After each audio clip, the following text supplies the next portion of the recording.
नमस्कार मित्रांनो, मी आहे Aarohi. Welcome to my channel Aarohi Aadya sister.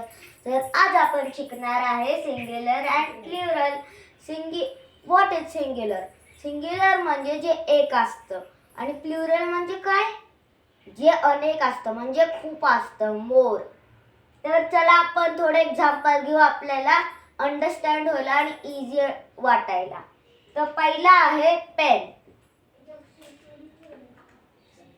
C 1 pen 4 pens, म्हणजे 4 पेन्स जाणार प्लुरल मध्ये आणि 1 पेन जाणार सिंग्युलर मध्ये. कारण सिंग्युलर मध्ये 1 असतं, म्हणजे एकच असतं, म्हणून हे पेन 1च आहे, म्हणून हे जाणार सिंग्युलर मध्ये. आणि 4 पेनचे म्हणजे खूप मोर आहे, म्हणून ते जाणार प्लुरल मध्ये. चला नेक्स्ट एक्झाम्पल घेऊ. नेक्स्ट एक्झाम्पल आहे क्रेयॉन्स.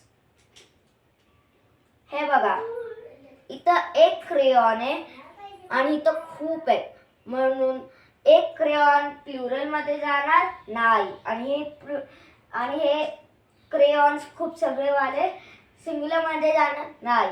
एक क्रेयॉन जाणार सिंग्युलर मध्ये आणि एवढे सगळे क्रेयॉन्स जाणार प्लुरल मध्ये. मग आपल्याला कळतं की सिंग्युलर एक असतं पण प्लुरल खूप असतं, मीन्स मोर असतं. चला नेक्स्ट एक्झाम्पल, ब्लॉक. हे बघा, हे एक ब्लॉक आहे आणि हे 2 ब्लॉक आहेत, म्हणजे हे 2 ब्लॉक जाणार प्लुरल मध्ये आणि हे एक ब्लॉक जाणार सिंग्युलर मध्ये. कारण सिंग्युलर मध्ये असतो एक आणि प्लुरल मध्ये असतं अनेक. चला नेक्स्ट एक्झाम्पल, इरेजर.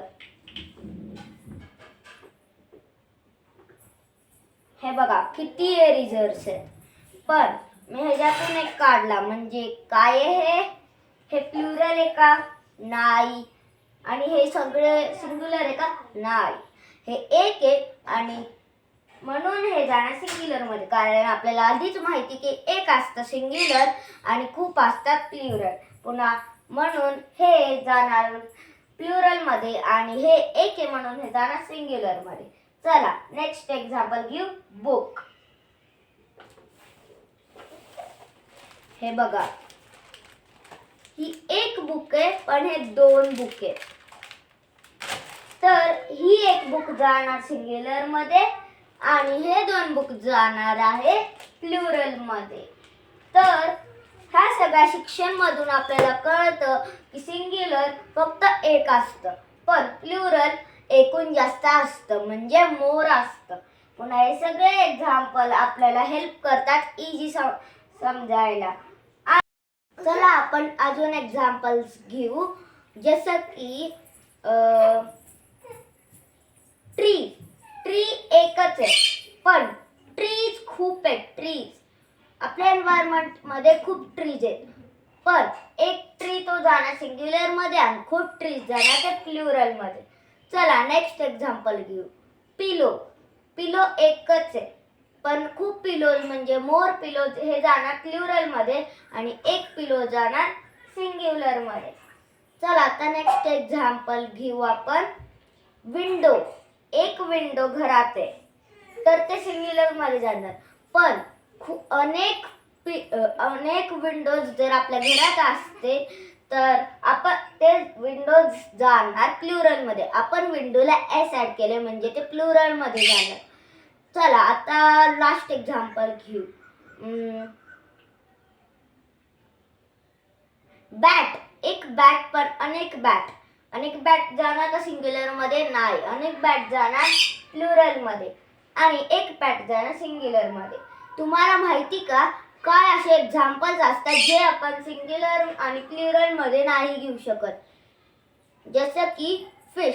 फिशला आपण नाही बोलू शकत, फिशेस आहेत. बऱ्याच जणांना वाटतं की फिशला फिशेस करू शकतो, पण फिश हा शब्द सिंग्युलर आणि प्लुरल दोघातही येतं. चला नेक्स्ट एक्झाम्पल घेऊ, हेअर. बरेच माणसं बोलतात की हेअरला प्लुरल मध्ये करायचं असेल तर ते हेअर्स बोलतात. नाही, हेअर्स हे सिंग्युलर आणि प्लुरल मध्ये दोन्हीत येतं, म्हणून आपण फिशेस नाही बोलू शकत आणि हेअर्स नाही बोलू शकत. आपण हे नाही बोलू शकत की शी हॅज मोर हेअर्स दॅन मी. म्हणजे हेअर्स नाही असू शकत ना, हेअरच असू शकतं, म्हणून ते वर्ड चुकीचं आहे. आणि आपण हे नाही बोलू शकत देर are many fishes in the pond. चुकीचं. फिश हे सिंग्युलर आणि प्लुरल दोन्हीत येतं, तर म्हणून आपण फिशेस नाही बोलू शकत. आपण बोलू शकतो there are many fish in the pond. चला आपण इथंच थांबू. आपण भेटूयात नेक्स्ट व्लॉगमध्ये. Please like, share and subscribe to my channel. आणि तुम्हाला जो पार्ट आवडलाय तो प्लीज कमेंटमध्ये जरूर टाका. बाय. थँक्यू.